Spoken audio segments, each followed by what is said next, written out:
अस्सलामुअलैकुम वरहमतुल्लाहि वबरकातुहू। वालेकुम अस्सलाम वरहमतुल्लाहि वबरकातुहू। बिस्मिल्लाह वल्हम्दुलिल्लाह वस्सलातु वस्सलामु अला रसूलिल्लाह अम्मा बाद। मेरे अजीज़ों, इल्लत की मार्फत पर हम पहले भी बहस कर चुके हैं। आज के मजलिस में दो अहम इल्लत की मार्फत के तरीके दो हमने बयान करने हैं। और भी तरीके हैं, पहले भी चीज़ें बयान की हैं, दो आज की मजलिस में। पहली बात, रावी का अपने शेख से रिवायत लेने की कैफियत की मार्फत। दूसरे लफ्ज़ों में तहम्मुल अदा, तीसरे लफ्ज़ों में सनद के अंदर आता है ना हदसाना, कहीं अकबराना, कहीं समेतु, कहीं अन, कहीं काला, आता है ना, कहीं रुबिया। इन लफ्ज़ों को कहते हैं तहम्मुल अदा, इन लफ्ज़ों को कहते हैं सियागुल अदा, अदायगी के सीगे। ये ऐसे लफ्ज़ नहीं हैं, ये एक पूरी इस्लामी हिस्ट्री, इस्लामी तारीख में, उलूम हदीस में खासकर, फिर सनद के अंदर एक मुस्तकिल फन है जिसे कहते हैं तहम्मुल अदा। समझा गया? मुख्तसर, ये मुख्तसर बात है। तो हर लफ्ज के पीछे एक दास्तान है, एक तफसील है। जब रावी कहते हैं हदसना, तो हदसना के मुतालिक कवायद व ज़वाबित पीछे मुज़मर हैं, पोशीदा हैं। कहीं उस्ताद पढ़ रहा है, शागिर्द सुन रहे हैं, ऐसे ना। कहीं शागिर्द पढ़ रहा है, उस्ताद सुन रहा है, ऐसे ना। कहीं उस्ताद बतौर इजाज़ा किताब दे रहा है, इजाज़ा अम्मा, इजाज़ा खासा। इस तरह मुख्तलिफ तरीके हैं। इस फन को कहते हैं तहम्मुल अदा। हमारे यूट्यूब चैनल पर जाएंगे ना, इस पर भी मैंने एक दौरा करवाया है, तहम्मुल अदा पर। ये बड़ा दिलचस्प फन है, मुबारक फन है। फिर मैंने किताब भी लिखी है तहम्मुल अदा पर, अल्लाह तौफीक दे मैं उसको जल्दी शाया करूं। इमाम काजी इजाज रहमतुल्लाह पहले वो बंदे हैं जिन्होंने तहम्मुल अदा पर ये हदसना अकबरना समेत अंबाना कालाना सनद वाले सीगे, इन पर मुस्तकिल एक रिसाला लिखा है, सबसे पहले मुस्तकिल। वैसे ये बातें हर उलूम हदीस की किताबों में मुंतशर हैं। अल मुहद्दिस अल फासिल इधर हमारे पास भी है, उसके अंदर भी अक्सर बातें तहम्मुल अदा की ही हैं। बेटो ये किताब, इसको आज आपने देखना है, देखेंगे ना, जुमेरात है, ज़्यादा टाइम मिलेगा आपको, इसको देखना है। फरिश्ते देखेंगे तो वहाँ उस्ताद के हदीस को बयान करने के तरीके, हदीस को लेने के तरीके, ये सब चीज़ों पर इसमें बड़ी मुफस्सल बहस है। अल किफ़ाया फिल्म रिवाया में भी है, यानी तदरीब रावी में पूरा एक बाब है इस मसले पर। समझा गई? अल्लाह अकबर। शेख से रिवायत लेने के कई तरीके हैं, समा, अर्ज, इजाज़ा, मुनावला, वजादा, मुकातबा वगैरह।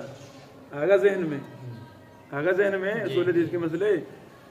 यही तहम्मुल अदा है, यही तहम्मुल अदा की सूरतों के नाम हैं, मुख्तलिफ सूरतों के नाम हैं। अच्छा, दूसरा तरीका रुवात के मरातिब की मार्फत, रुवात के मरातिब की मार्फत। बेटो एक शेख से 5 रावी बयान कर रहे हैं, 4 उनमें सिका हैं, 1 उनमें ज़ईफ है। तो ज़ईफ के ज़ोफ का पता होगा तो हम कहेंगे ना कि बाजी ये रावी जो है ये ज़ईफ है, बाकी सारे सिका हैं। मर्तबों की पहचान होगी तो करेंगे ना। वरना फिर हम पांचों को एक ही कह देंगे, सारे सिक्का है। नहीं, 5 रावी हैं, हो सकता है इन पांचों में से हर किसी का मर्तबा अलग अलग हो। एक रावी औसकुन नास है, दूसरा रावी सिक्का है, तीसरा सदूक है, चौथा ज़ईफ है, पांचवा मजहूल है। तो अब ये 5 रावी एक तबके के हैं, आपस में तवाबे भी बन रहे हैं, एक ही शेख से बयान करते हैं। तो अब 5 रावी हैं, इनका मर्तबा एक है कि अलग अलग है? बोलो, अलग अलग। इल्लत की तलाश में इन मर्तबों की पहचान इंतहाई जरूरी है। जैसे हम आप देखते हैं जब नक्शा बन जाता है, मैं लिखवाता हूँ ना, इस रावी का ये मर्तबा है, इसका ये सिक्का है, ये औसक है, ये सिक्का तुन सिक्का है, ये सबत है, फी लीन है, फी ज़ाफ है, कलीलुल खता है, कसीरुल खता है, कलीलुल तदलीस है, कसीरुल तदलीस है, मुख्तलिफ है, मुख्तलित है वगैरह लिखवा रहे हैं ना आपको जी। ये बेटो इन लफ्जों के पीछे एक दास्तान है, जिस दास्तान का नाम है मरातिब। जिस दास्तान का नाम है मरातिब। यार ऐसे समझो, आप क्या आप सारे बराबर हैं? नहीं। क्यों साईं? नहीं ना बराबर। कोई 100 बड़ा 100 नंबर लेने वाले, कोई हम जैसे निकम्मे सितार लेकर पास होने वाले भी होते हैं, क्या जी?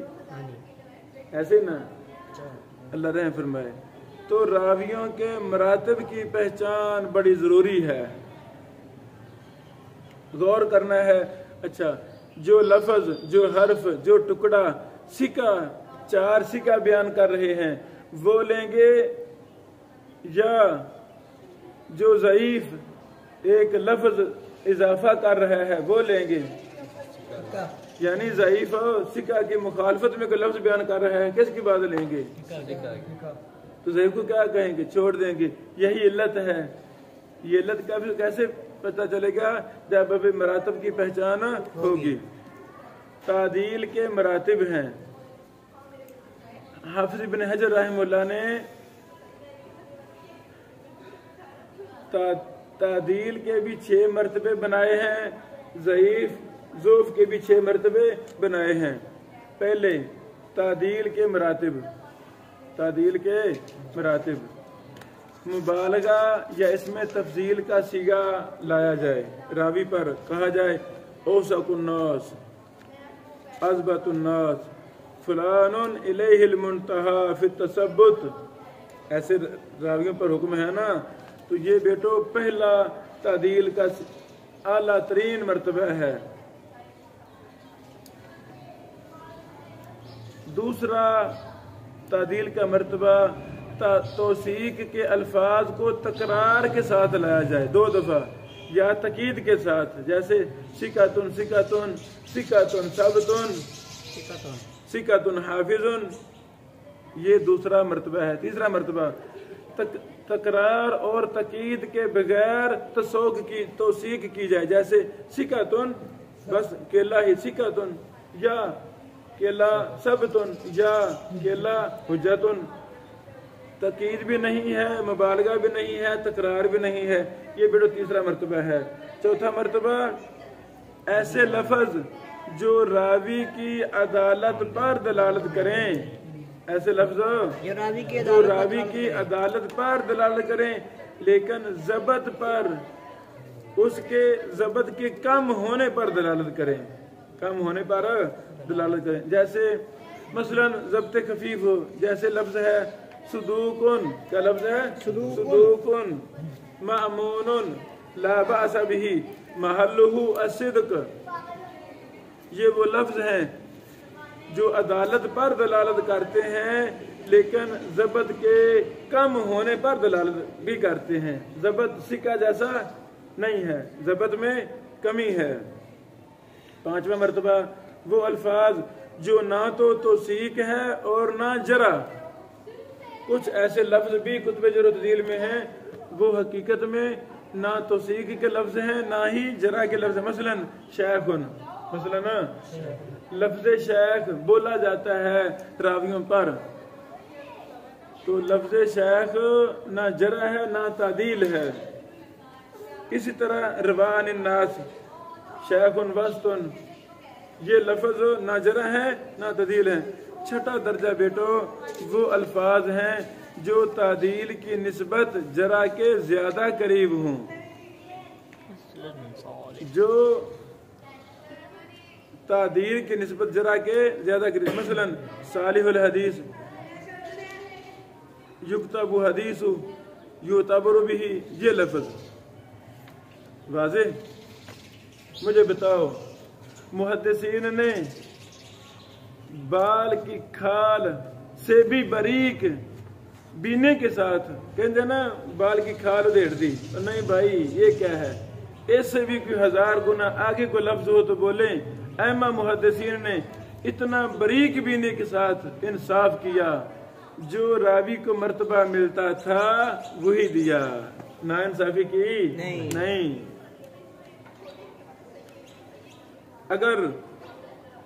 अगर उसमें मामूली सी खैर है, जरा की करीब है, तो उसको सालिहुल हदीस कहा। अगर अदालत सही है, ज़ब्त में कमी है, उसको सदूक कहा। अगर कुछ रावी की खिदमात हैं लेकिन ना सिका है ना ज़ईफ है, उसको लफ्ज शेह कह दिया, रवाअन अन्नास कह दिया कि जी इसने कई उस्तादों से बयान तो किया है, शेख थे, लेकिन अब ये शेख क्या सिका है या ज़ईफ है, कुछ भी नहीं है। अल्लाहु अकबर। ये था इल्म जर्ह व तादील। सिका के 6 मर्तबे आपने सुने, दिल खुश हुआ कि नहीं? हमें भी हुक्म है, हम भी ऐमा मुहद्दिसीन के मनहज को अपनाते हुए, ये मनहज कुरान और हदीस का मनहज है, ईमानदार बने। अगर आपके अंदर एक खराबी है तो मैं 2 करके बयान करूं? मैं कुल्ली काम का इनकार कर दूं? नहीं। वो इंसान ना इंसाफी करता है कि अदावत कुछ और है, दुश्मनी कुछ और है। वो आपसे दुश्मनी निकालना चाहता है, मौका की तलाश में है। जो ही मौका मिला, आपसे एक गलती सरजद हुई, उसने आपके खाते 100 डाल दी। ऐसा शख्स दुनिया में भी मुजरिम है, अल्लाह के यहाँ भी जवाबदेह होगा कि तूने जुल्म किया। यही जुल्म है। ऐमा मुहद्दिसीन ने किसी पर जुल्म किया नहीं। समझ आ गई? अच्छा, ये बेटो मर्तबे हाफिज इब्न हजर साहब रहमतुल्लाह ने तकरीब तहजीब के मुकदमा में लिखे हैं। कहाँ? तकरीब तहजीब। और भी किताबें, चलो नुकबा, नुकत वगैरह और भी किताबों में ये सारी तफसीलात लिखी हैं। अच्छा,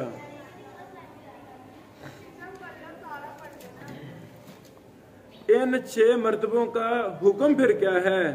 पहले 3 मरातब की रुवात की हदीस सही लिजात ही है। पहला, दूसरा, तीसरा मर्तबे की हदीस क्या है बेटो? सही लिजात ही। चौथे मर्तबा की रुवात की हदीस हसन लिजात ही होती है। 5वें मर्तबा की रुवात की हदीस बतौर दलील नहीं ली जाती, बतौर दलील नहीं ली जाती, बल्कि उसको सिका रावियों की रिवायत पर पेश किया जाता है। जुमले पे गौर करें। इन रावियों, 5वें मर्तबा के रावियों की रिवायतों को सिका रावियों की रिवायतों पर पेश किया जाता है, तकाबुल किया जाता है।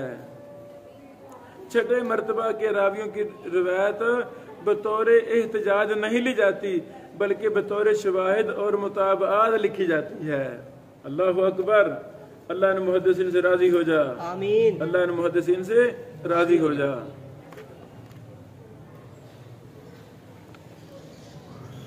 अच्छा, ये बेटो 6 मर्तबे थे तो सीख के, इसी तरह जरा के भी 6 मर्तबे हैं।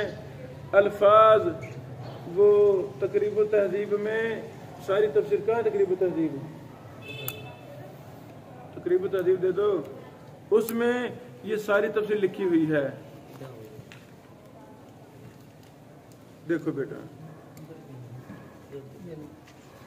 मिल गई। ये बेटा तकरीब तहजीब है। इसके मुकदमा देखें,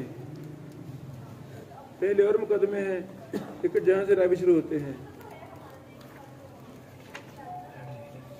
लो जी आ गया, बेटा बोलो ना।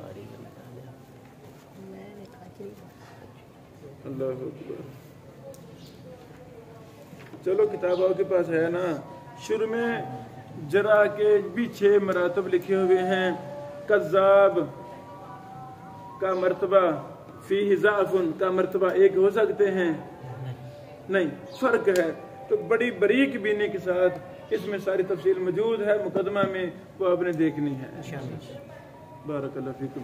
इस किताब के अंदर आखिरी बात है मुख्तलफ फी रुवात के असबाब। मुख्तलफ फी, बेटो एक रावी को कुछ ने सिका कहा, कुछ ने ज़ईफ कहा है। यहाँ हमने क्या करना है, तो वहाँ हमने अइम्मा मुहद्दिसीन के सारे कवाल को इकट्ठे कर लेना है।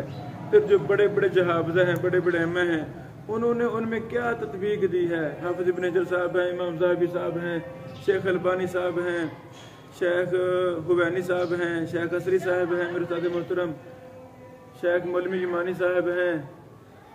एक सऊदीया में तो कई शयूख हैं, अब्दुल मुहसिन अल अब्बाद साहब हैं, शेख अब्दुल्ला अशाद साहब हैं, वगैरह वगैरह इला आखिर ही। इन मुहद्दिसीन ने रावी पर राजी हुक्म क्या कहा है मुख्तलफी, उनसे मदद लेते हुए हम राजी के करीब जल्दी पहुंच सकते हैं। ऐसा समझे। मुख्तलिफ फी रुवात पर भी मैंने एक दौरा शुरू करवाया था, लेकिन कुछ वजूहात की बना पर मुकम्मल नहीं करवा। कुछ लेक्चर 8-10 लेक्चर मेरे को यूट्यूब पर हैं, मुख्तलिफ फी रुवात हदीस की तहकीक हम कैसे करेंगे, उसका हल मैंने शुरू किया था पेश करना, लेकिन मुकम्मल ना कर सका। लो बेटो, इल्ल हदीस की इब्तिदाई कायदा भी मुकम्मल हुआ। अब इसकी शरह हमारी इल्ल वाली बड़ी लंबी किताब मुफस्सल, इसमें सारी ये तफसील मौजूद है। अब हम कल से इस पर काम शुरू करते हैं, ठीक हो गया। मशक भी जारी है, उसूली बातें भी जारी हैं। अल्लाह ताला हमें कुछ न कुछ ज़रूर सिखा देगा। बारकल्लाहु फीकुम।